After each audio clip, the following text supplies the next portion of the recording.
girl Kivonshe, and I am back from a hiatus, bringing something to my channel that I never thought I would combine, but this project is so extensive, there's really no other platform for me to share it. And for those of you who be on my Black Planet page, I still want y'all to get this content and what I'm doing, but it's just really impossible to break it all down. So I am bringing Black Planet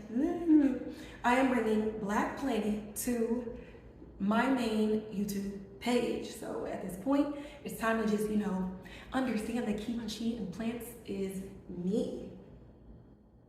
So for today's project, okay, I have some polls out because I am going to repot my Philodendron Micans, and I'm gonna join the child back with the mother plant. So basically the child, and hopefully if I find the old video, I'll insert it in here or pictures, but the child was my first cutting from almost 2 years ago.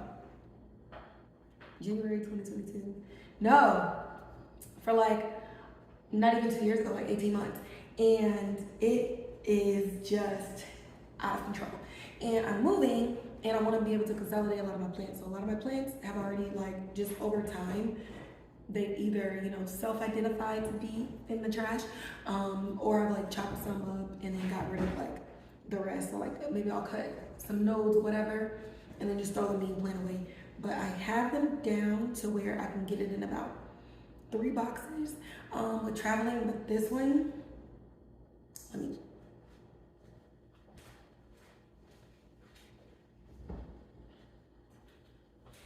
all right, this is mom, already connected to 2 poles, which after a while it got heavy, and so start moving it aside. So I've definitely learned my lesson on how to reposition this for stability.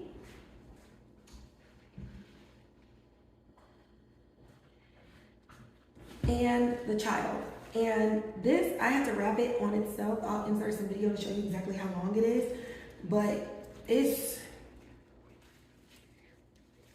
time. I'm gonna reunite them, and hopefully in a few months they start to climb, which is why I have the poles. So before I speed all this up, I just want to show y'all what we're working with. Don't mind this piece right there. I literally chopped up a pothos that wasn't doing too well. But as you can see, the roots, that's literally this plant. Because I already chopped everything up from the pothos, and I'm working on rehabbing that. So these are the roots of the baby, super healthy, super clean, loves water. So I am a little bit stressed at putting it back in dirt. However, mama's roots,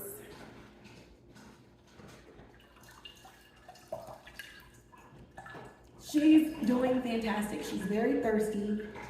This was freshly watered recently, but it's growing season, so she actually dries out fairly quick.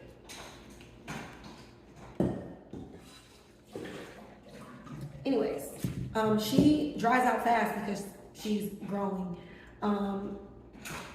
So unfortunately for me, this is wet soil that I'm gonna be taking this out of. But I have a soil mix that I'm hoping is gonna just help stimulate growth and stuff like that. And just as I'm traveling and everything, it's not stressed. So let me grab the mix real quick. Okay, so what you see in front of you is just pre-mixed media. So right here, I have just regular indoor potting mix, and it's from the Miracle Grow brand. As you can see, it has soil. I'm pretty sure it's not peat moss, but basically it's just nice moisture retaining soil, and it also has some, what do you call these? Perlite in it as well.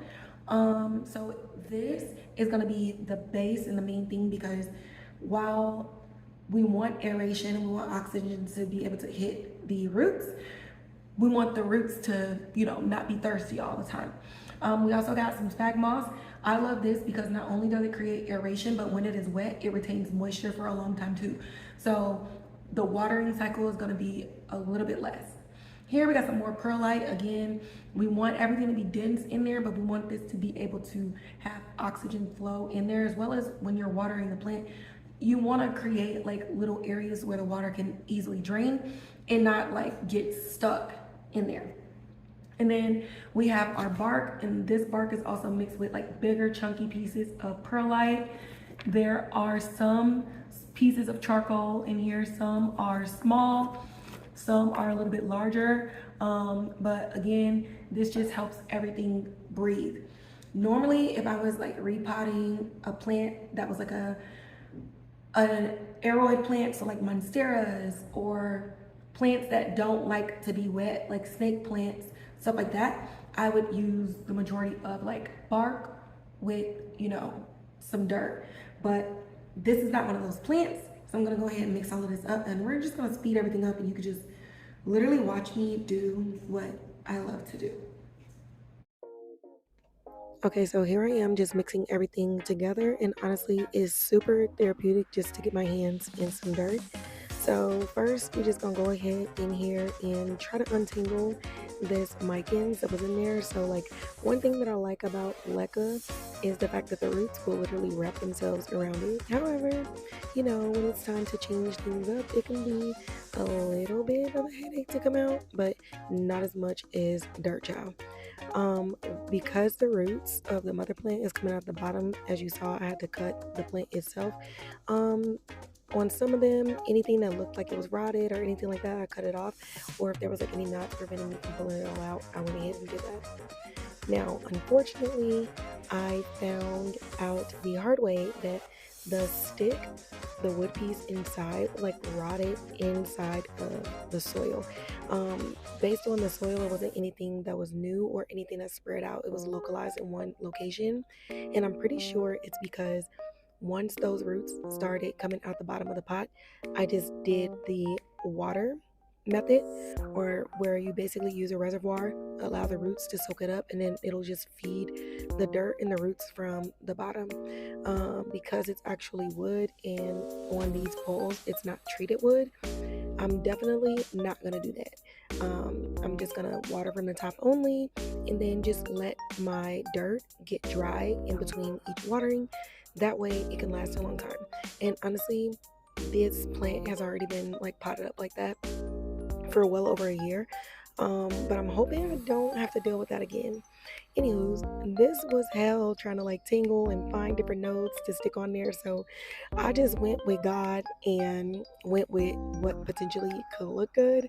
And I'm hoping in a few months' time that I can give everybody an update on what this looks like. But this was a hassle, especially getting the other two pieces that were in the leca to wrap it around there and try to get it to be full.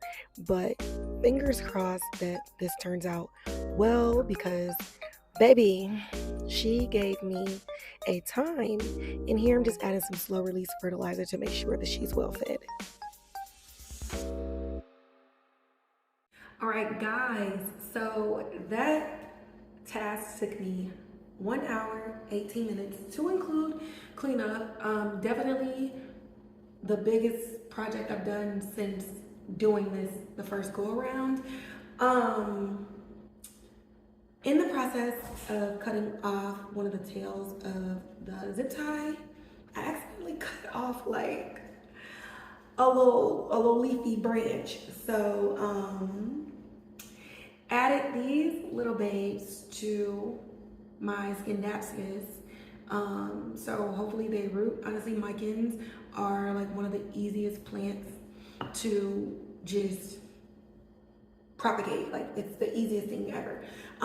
This is not the prettiest, but what I'm hoping is, and I'll put like an image of what it's supposed to look like. But what I'm hoping is that it realizes what's going on and starts to grow up. So what happens when it grows up is like it can trail, as you saw, it can hang, but the leaves get smaller and smaller because it doesn't like to do it. So as it grows up, the leaves get bigger, they're fuller, they're darker, everything like that. These are basically the color of the leaves, that velvety green. As they start to die off, they turn like burnt orange, yellowy, or whatever. If they get too much light, they get like a bronze color, which some people like, some people don't. But one, I needed to consolidate all of that. So if it doesn't work, I literally can chop it all up, put it in another pot, and start from scratch and just put a pole in there. What the fuck? Big ass yellow jacket on my window. But yeah, if I start to see it like dying, I'll just snip at the nodes and just start over with a small but bushy plant, and then that way it'll grow up. I don't know why I didn't just do that with that one vine that I kept going back and forth with. But anyways, that is gonna wrap up today's video. If you wanna see more of my plant stuff, you can go ahead and follow me on @_BlackPlantIt. It's a play on Black Planet. If you know, you know. And if you wanna see more plant content on this page, then let me know. Again, as always, like, share, subscribe, hit that notification bell. Follow me on my primary pages, Instagram, Twitter, and Snapchat under the name of Kivonshe. But again, plants @_BlackPlanet. The products that I used to make this potting mix, I'll put in the description box. And yeah, I will see y'all. I don't know when I am moving. It's been a lot going on. So consistency and the time and energy that it takes to get to YouTube, I had to cut that off while still being active on all my other pages. So if you want to engage, go to my other pages, and I'm going to try to get a schedule back for YouTube. Until then, see you next time.